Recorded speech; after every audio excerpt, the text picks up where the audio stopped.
Welcome to Love and Leadership, the podcast that helps you lead with both your head and your heart, plus a bit of humor. I'm Kristen Sharkey, a leadership coach and facilitator. And I'm Mike Sharkey, a senior living and hospitality executive. We're a couple of leadership nerds who also happen to be a couple. Join us each week as we share our unfiltered opinions, break down influential books, and interview inspiring guests. Whether you're a seasoned executive or a rising star, we're here to help you level up your leadership game and amplify your impact.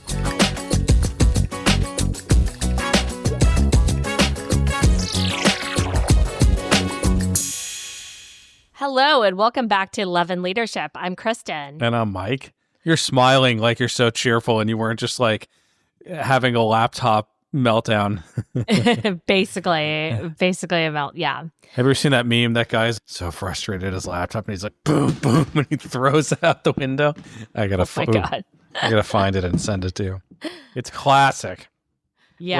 We're having technical difficulties with our recording company. We're coming for you. Yes, we love when recording UIs change and seemingly remove features. Yeah, anyway, we're going to do a little bit of a different episode today. I thought this would be fun.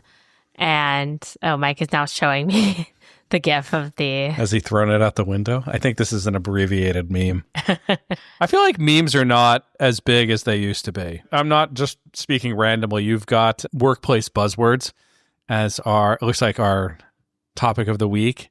And I use memes at work, and I hope people appreciate them because I go out of my way to like download the appropriate meme to share a feeling, and no one else does that.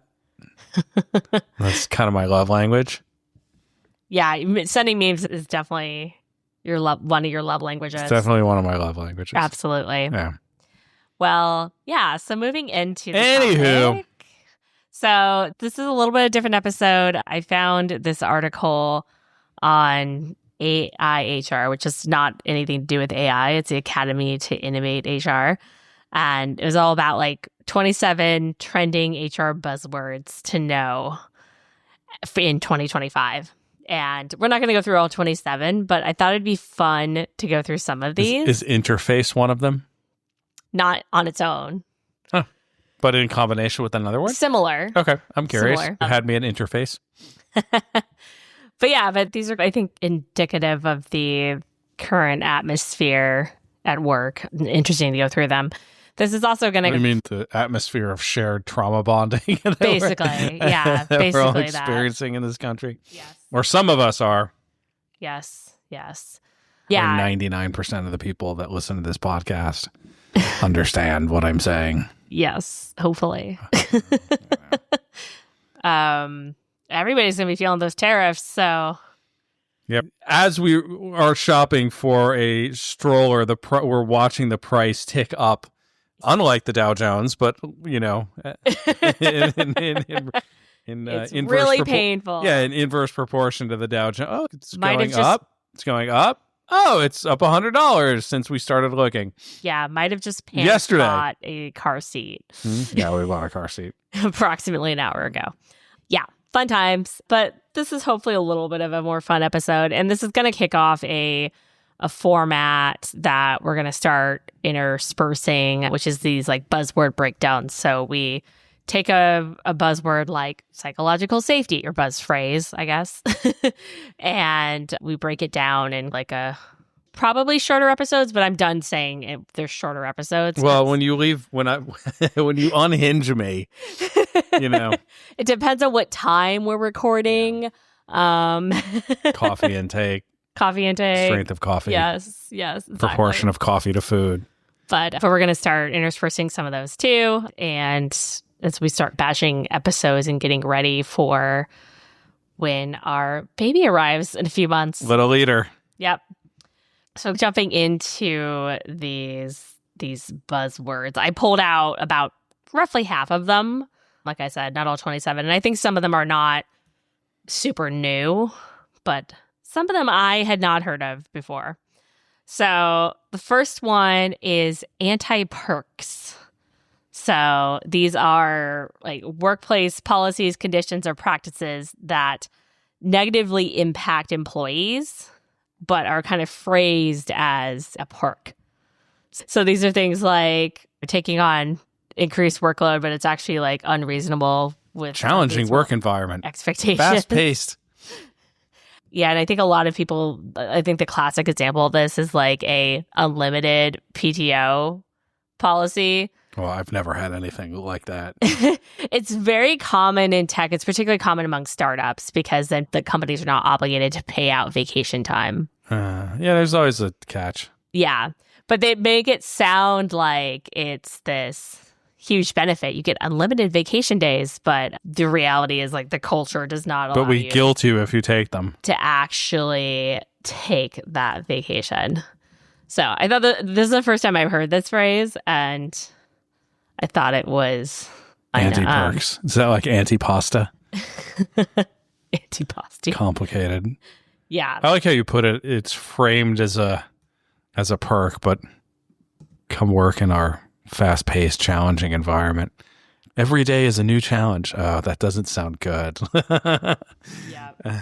Yeah, exactly. It sounds like you mismanage your business and create false urgency with poorly defined roles and bad leadership.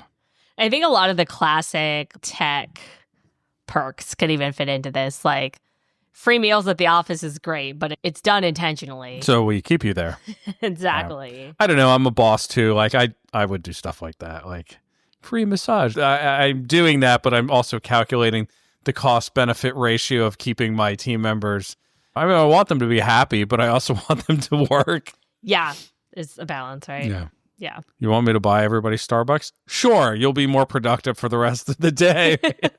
Yes. It brings up something like that Jocko talked about, right? Like leadership and manipulation. What's the difference? Mm-hmm. Because leadership is technically a type of manipulation. Mm-hmm. And the only difference is the intention. Well, I think that's going to be an interesting lead into our conversation next week, which is all about how to win friends and influence people. Oh, such a good book. A book that can be used for evil. It can be used for evil. Yeah. Yeah. It can be used for evil. Leadership can certainly be used for evil. Yep. As we're seeing nowadays, if you want. But what is leadership? It's the definition of leadership is being able to galvanize and organize a group of people to accomplish a goal. That's a pretty neutral description, right? What the goal is could have nefarious intention, right? Do we have to define leadership as only having a positive benefit? Well, very rarely do you have positive benefit for everyone. Yeah. No, it's true. People are going to benefit and some people are not going to benefit as much, right? Yeah. No, definitely true. You have to make choices. And in the military, you have to sacrifice actual lives, you know? Yeah, fortunately, not generally in the corporate workplace. Stakes are lower, but people's livelihoods and their careers, those are high-stakes items, you know? Yep. So anti-perks. Anti-perks, yes. Yeah, and the next couple are, I think, extensions of quiet quitting or versions of it or like smaller versions of it. That's been around since the pandemic, really. So we're not going to discuss that entirely separately, but... Oh, I've never heard of this, but I love it. Bare Minimum Mondays. Bare Minimum Mondays is a workplace trend where employees are prioritizing self-care and minimizing their work efforts on the first day. I love this. So... I love this. Yeah. My Mondays are rough. So I go into my Monday going, okay, my goal tomorrow is to be peaceful and roll with it I don't have to fix everything that's going to happen in the week on Monday. I like this. Less stress and potentially less burnout among employees. That seems like I don't think this is bad. And it's like positive. Combating the Sunday scaries. The Sunday scaries. Which is a phrase that's also been around for a little bit now. But yeah, the whole idea is like you prioritize 3 or 4 less time-consuming tasks. Let's ease into this. That's easy. Yeah, keep the work at a bare minimum. Focus on your self-care. I love this. Yeah, I'm all for this. Honestly. I'm all for this. Somebody told me culture is how your employees feel on Sunday night. Ooh, that's a good quote. It's a good quote. I don't remember where I got it. Huh. It's probably attributed to Maya Angelou. Oh. I mean, she's amazing, but there's Absolutely a lot amazing. It has a lot of amazing actual quotes. That for sure, said. but a lot of stuff she did not say. Yeah, also gets attributed a lot of stuff. Yeah. Next one is kind of like in the same vein, but it's specifically around like in return to office mandates. So this is called coffee badging. So this is a tactic that employees are using to comply with return to office mandates. But the whole idea is you go into the office just long enough to show your face, you log into the system, you have a coffee, and then you go home again. So it's like an alternative to quiet quitting because you're meeting the technical requirements of going into the office. I do that sometimes. I did that on Friday. Yeah. I waved the flag. Like my work was mostly done for the week. I went in, I waved the flag until like noon. And then on Friday, I was like, okay, I'm done. Yeah. I think it's like a little bit of a rebellion to return to office mandates, but I've never been able to work from home. So I don't know. No. This is particularly in tech, especially. Sorry. But sorry, all you people that are so bougie you can't even do hot. I've never been able to have a job where I work from home. Yeah. But I think that's an interesting one. Definitely reflects where we're at right now. Coffee badging. I would say a lot of these are very Gen Z influenced as well. So like the next couple are like very Gen Z influenced. So conscious quitting this is when employees intentionally leave their company for ethical and moral reasons. And in practice, this kind of means that like Gen Z employees especially will likely leave if their organization's social and environmental values aren't aligned with theirs, which if you can, leave your job. But this is becoming more and more common, especially with Gen Z. You say that, and I don't totally agree with Gen Z, but I've seen in my world more and more leaders start to vote with their employment. Executives in my world are hard to come by. It's a very unique set of disparate skills.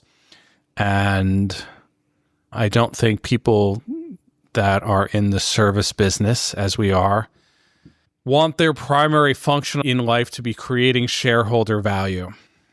And I'm not saying that there's anything wrong with I love profit. I love making, but that's not our reason for existing. And if you lead with that, you will lose leaders, and we're voting with our conscience. And I want to see more of that because there's a whole layer of leaders that can shape workplace policy and workplace culture by saying we're not working for you if your values are not aligned with ours, or at least close. Yeah, totally. Right?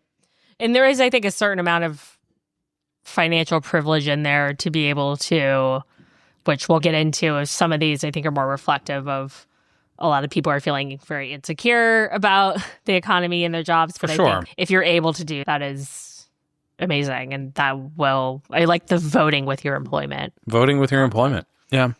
I see tech companies and a lot of these big companies. Now they've gone a different direction in the last couple of months, but they can shape culture in a way more powerfully than government can, because they control the framework of our reality more than governments do. Now, our government is now an oligarchy. Yeah, the government's it's a wannabe oligarchy, but oligarchies are predicated on control of capital, right, and flow of resources, and that is like what Putin has, right? In Russia, he controls the oil and gas industry. He controls all these resource-rich industries, and by that, he's able to control the culture and the people and the country. You can't manipulate a country and a culture by only really controlling a few things. Oh, yeah, for sure.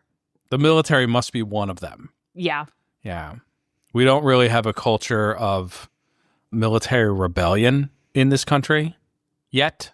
There's not much of that, but it is certainly prevalent in other countries and cultures. So if you don't keep that in line, that's a very weak point. If anyone has seen the movie The Death of Stalin, Field Marshal Zhukov showing up with a big part of the Russian army is the reason that Khrushchev became the leader and not Beria. So if you don't have the military on your side, especially if you have a powerful military, you're maybe going to get overthrown. Great movie, though. So the next one is still on the topic of quitting, but this is a TikTok trend called Quit Talk. Oh my God. So this is a trend where employees, often Gen Z again, post their resignation stories, and sometimes they even like live stream themselves while quitting. Oh my God, I'm doing that next time. No, you're not. Remember that you were probably too young, the song Johnny Paycheck from the 80s? Take this job and shove it. I ain't working here no more. Oh my God, I gotta find it. You've never heard that? Oh my God. No, I haven't. We got a link to that. I That's haven't. classic. But yeah, this is obviously not a great thing, according to most companies and HR departments. Quit talk. Quit talk. Quit talk. Quit talk. Yeah. Yeah. And then this is where you asked if interface is included. I'm like, well, not exactly, but it's in the same realm. So employee experience, or EX. That's a big one. I hear that a lot. Yeah. And I've heard it referred to as like employee experience, but not this like EX concept. I heard EX. Yeah. But it's like the HR equivalent of like customer experience. And we just talked about that in hotels. We talked about internal marketing. Like Hilton very much wanted to be a good place to work, and they focused on that. And I think they were always in the top 50 companies to work for. And I found them so, you know. Nice. Yeah.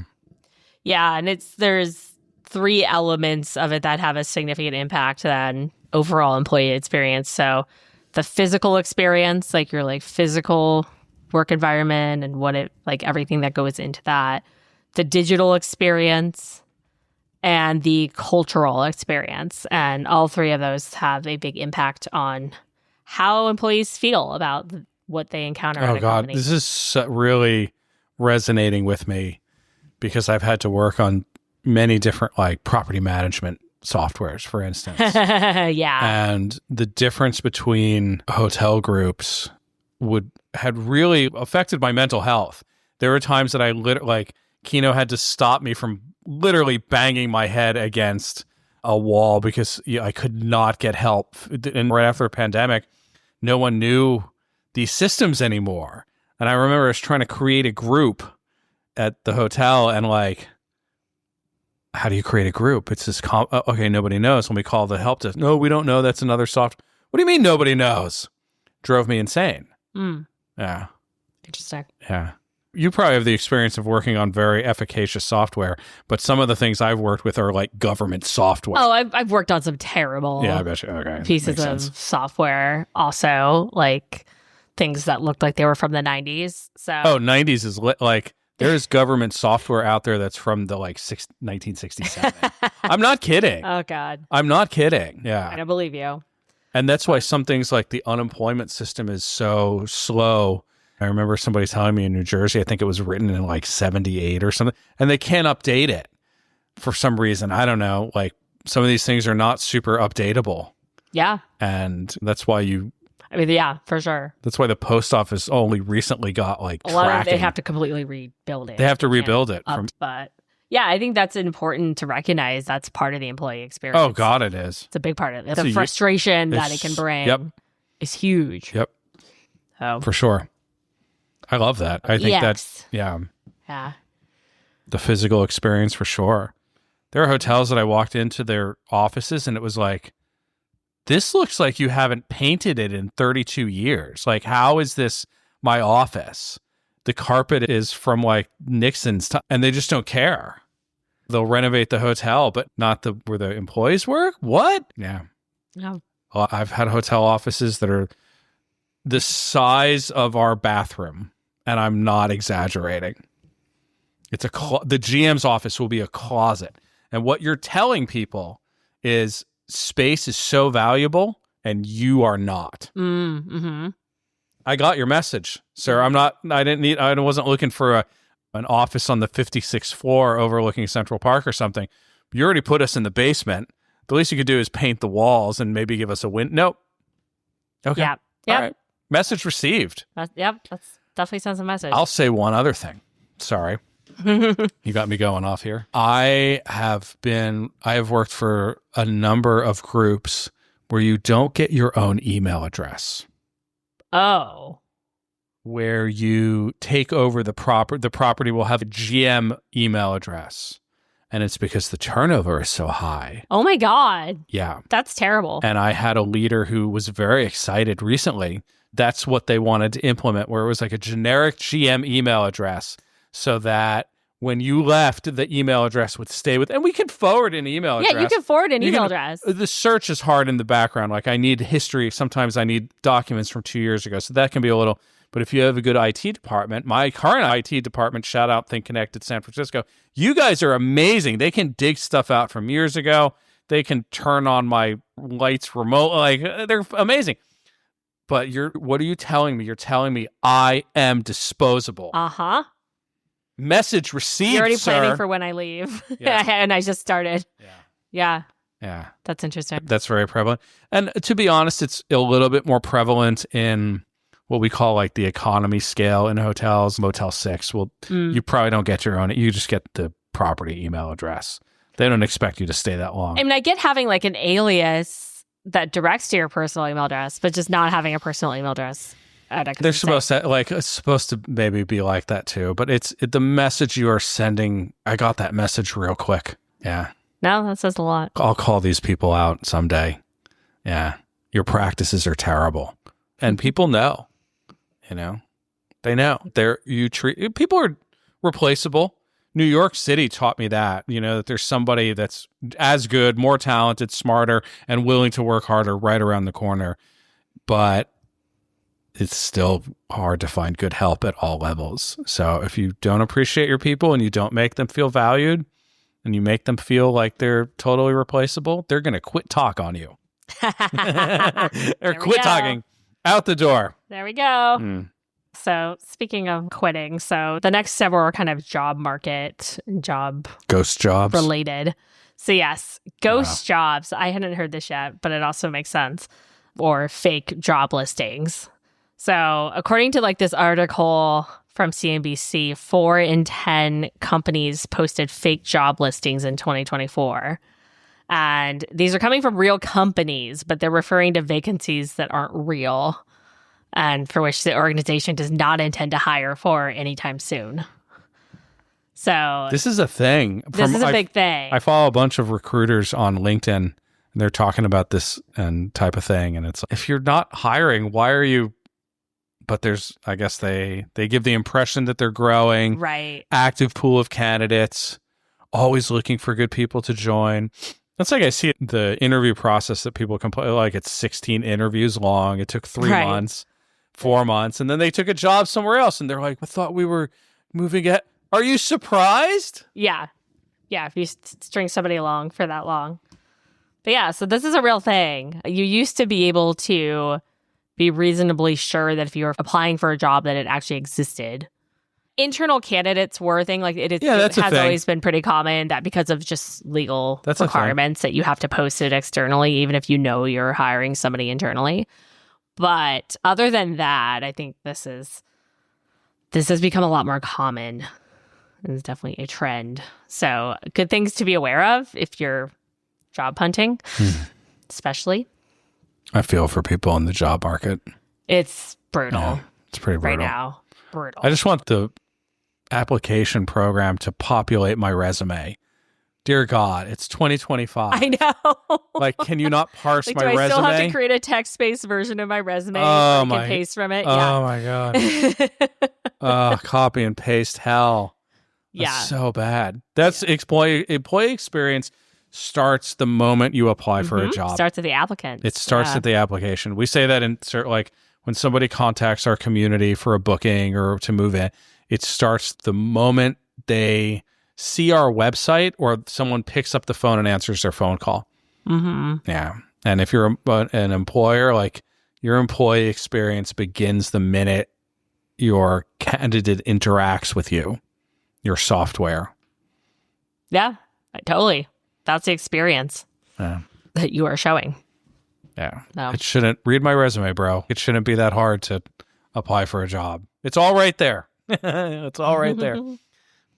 Yeah. Including my references, also there. Yep. Oh my God.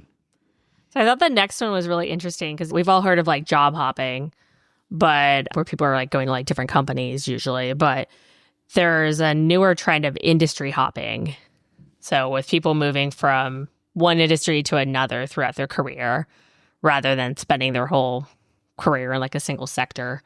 And it has the benefits of expanding their professional network, leading to a diverse skill set and potentially higher job satisfaction. It also can be seen as like a career cushioning activity, which like career cushioning is like another one of these buzzwords where you're padding out your skill set and experiences to make yourself more valuable in a challenging economy. I know nothing about this. No, nothing at all. Deloitte calls this a serial specialist. Yeah, people who keep a job for like 3, and this is in general when you see somebody that doesn't keep a job for like 5 or 10 years.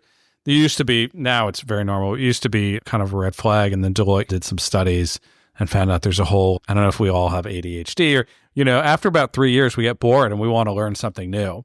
And that is not a detractor. That's an actual asset to the organization because these people tend to be very high achievers and they dig in. Like you could now have a career in broadcast radio if you want, if you wanted, right? Like, Yeah. Well, I thought what's interesting is how like prevalent it's become. This is actually from a different article, but there was a McKinsey survey that showed that 48% of people quitting their jobs in the past few years found jobs in different sectors. Yeah. That's the turbulence in the economy also, I think, some of that. For sure. Yeah. There's definitely some of people like, I'll take the job I can get. But people are realizing, I think employers are more realizing there are a lot of transferable skills. And there's more openness to it. Open. They have to be, or they're struggling to hire. Yeah. No, this has clearly been a part of your career. Well, I hired an activities director. We call it director of community life without any direct experience. I got him from hotels. And he had been volunteering. His girlfriend was activities director at a rival community. So he knew what it was, but he's been a hotel manager, director of rooms, but he has transferable skills in service and leadership, in organization, in communicate, and he is just killing it. And I had to kind of convince my HR director that I was like, she was like, he hasn't done the job. I was like, trust me. And he's just killing it. Nice. Yeah. That's awesome. Yeah. Good example of that. Yeah. They say you can teach skills, right? Hire for, and then you get into like HR nebulous legal standing when you say hire for culture. That can be problematic too. Oh yeah. Yeah. Yep. Yeah. Sure. Because that can be a buzzword for like, we're hiring people that look like us. Oh yeah. Definitely give me a code for bias. Yeah. Yep. And it's nebulous. You can kind of claim that. And what does that mean? You didn't think I was a cultural fit? Yeah. So we talked about like executive presence can be used that way too. Yeah. So next buzzword. I thought this was funny because if you might have heard of cuffing season, this is particularly when living in cold places where during the winter months, people want to get into a relationship before it gets cold and nobody wants to go out. So like cuffing season, I think is around like before the holidays, basically, before the cold winter months start. So this buzzword is job cuffing. So this is a trend where employees, particularly those in like uncertain roles or uncertain industries or just companies with an uncertain future, commit more firmly to their jobs. And they might increase their engagement, take on extra projects, signal like long-term interest, basically to avoid layoffs or just to increase their job security. So while this can temporarily boost commitment and productivity, it's like usually when somebody is doing this, they're like doing it in hopes of like a promotion or a raise or something. In this case, employees feel like they have to go above and beyond just to maintain their roles. That can lead to a lot of burnout. And I think a lot of people are in this place right now. Yeah, I mean, I work harder when I'm worried about losing my job, for sure. But it's like there's like a temporary productivity benefit to it, but it's not lasting. Well, that's a kind of a fear-based leadership model. Yeah, it is absolutely fear-based. Yeah. Yeah, we talked about our motivation episode. If you think of like Maslow's hierarchy, if you're worried about those like bottom needs, right? Like having enough money to have a shelter and food. Then... Sorry, I was down the Field Marshal Zhukov's rabbit hole here. There's a man that didn't, what is it, job cuffing? Yeah, he did not job cuff. He was fully invested in his role. And then, so the next one, this is like we've had the Great Resignation. The big stay. Yeah, and this is one labor market economist named James Crockett has been talking about this. The follow-up to the Great Resignation being the big stay. So with tighter job market, lower pay raises for job switchers, more employees are choosing to stay put in their current roles. I want a lazy girl job. How do I get one of those? So next one, lazy girl jobs. I also just love that Mike is going in and capitalizing each word in these. It's a proper title.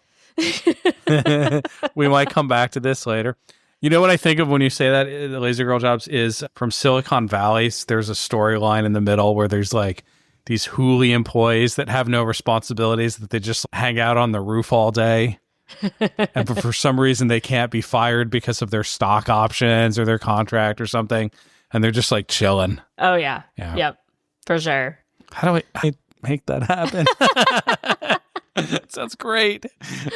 Well, this is kind of a specific thing. So this term was propagated by Gabrielle Judge, who I was not familiar with, but it has like 500K followers on TikTok or something.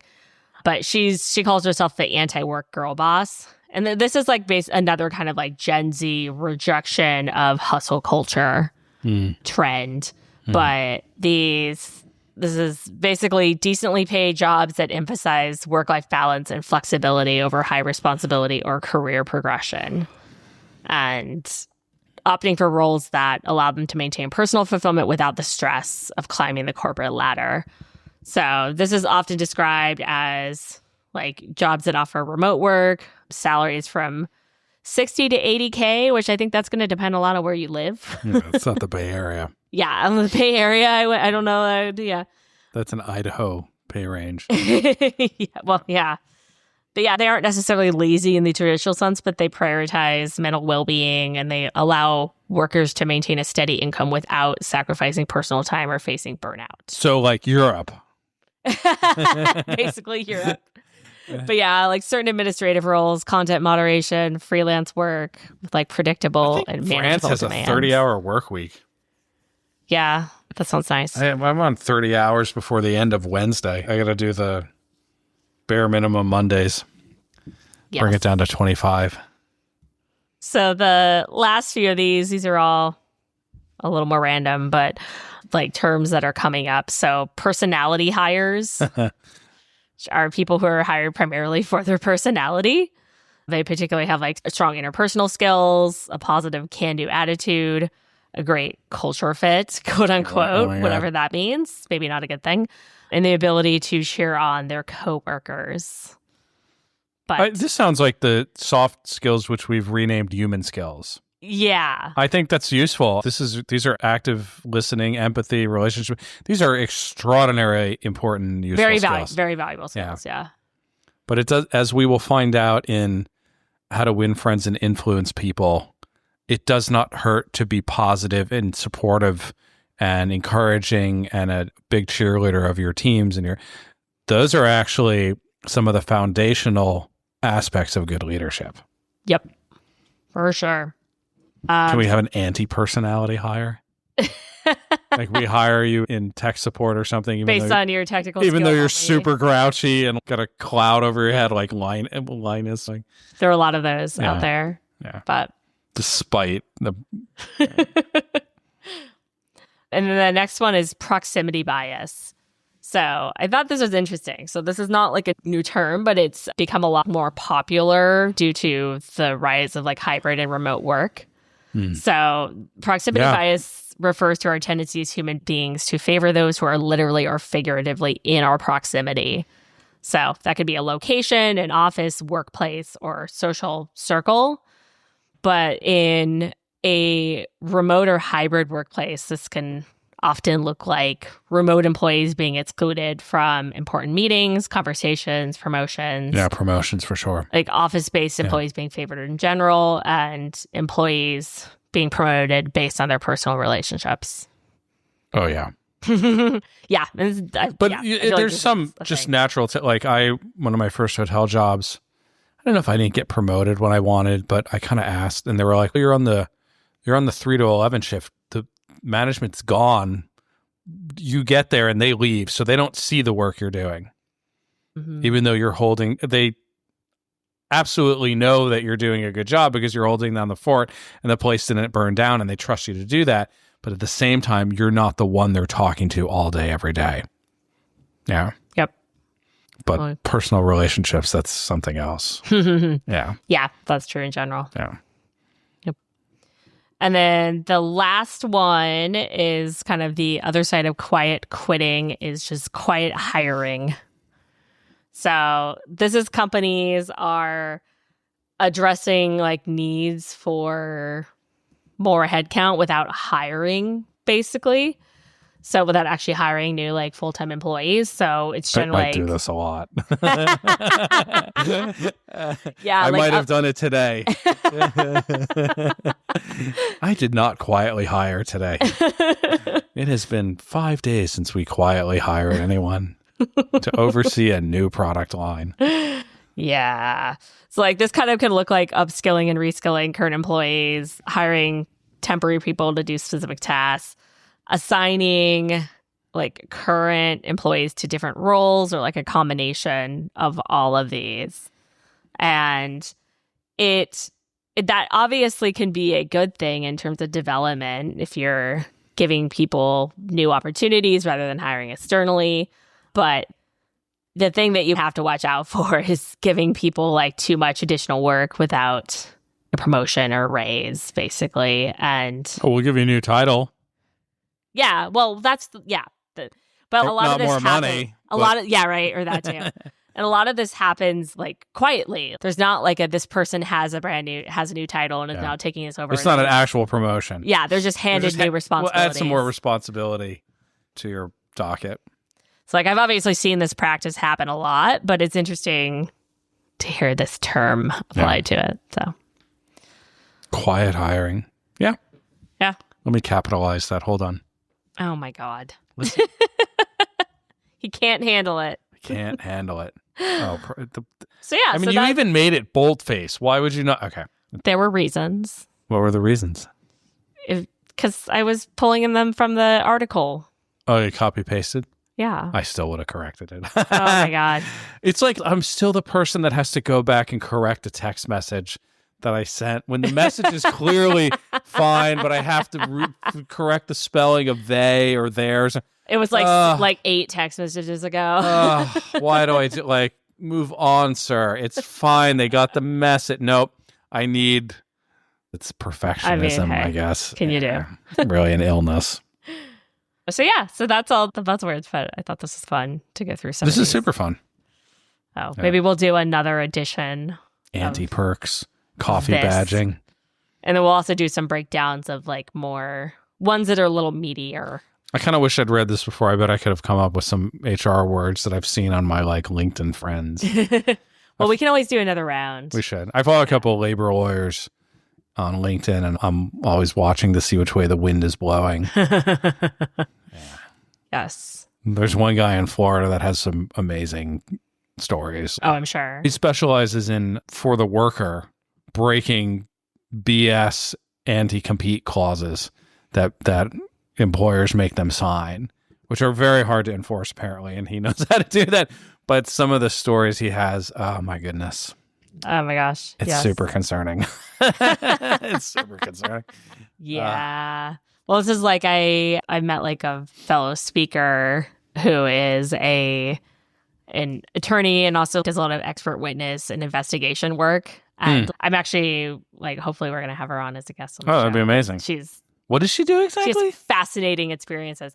So she's a lawyer. So she was like an HR lawyer for a long time, but she has like a consulting practice now, but she does. Yeah, that's a good job. She'll serve as an expert witness for a particular for lawsuits. Yeah. And then she'll also I don't know if she does it as much anymore, but she's also done a lot of like investigation, like being like the third party who comes in during HR investigations. Sounds like forensic HR. Something like that. It's really, her background's very interesting. I was like... That's a great, like... My mouth was just open when we had dinner. That's super interesting. I bet she has some... I bet she's seen some Oh, yeah. Oh, yeah. Guys, it's easier to do the right thing. It's easier to be moral. It's easier to... I take this back to what we were talking about last week, agrarian versus hunter-gatherer. Hunter-gatherer, it's a zero-sum game. But we can actually all win and profit, and you can win and I can win, and we can all prosper together. I promise you. Yeah. We got to change our mentality. They don't have to lose for us to win, for us to win. For us to win, you don't have to lose. That's not how, the universe works. No. Yeah, I also want to bring in somebody to talk about ethics and leadership because it's such an important topic. But I feel like we'll have some exciting interviews coming up. So we'll go ahead and end there. We will be back next week with our LBC on how to win friends and influence people. So, and if you haven't watched The Death of Stalin, it's an interesting exploration of bad leadership in so many regards. Manipulative.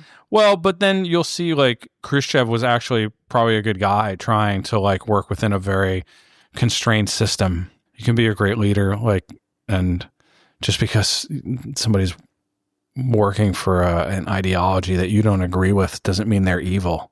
Yeah. It means that you can't see their perspective. Yeah. We talked about that last week, right?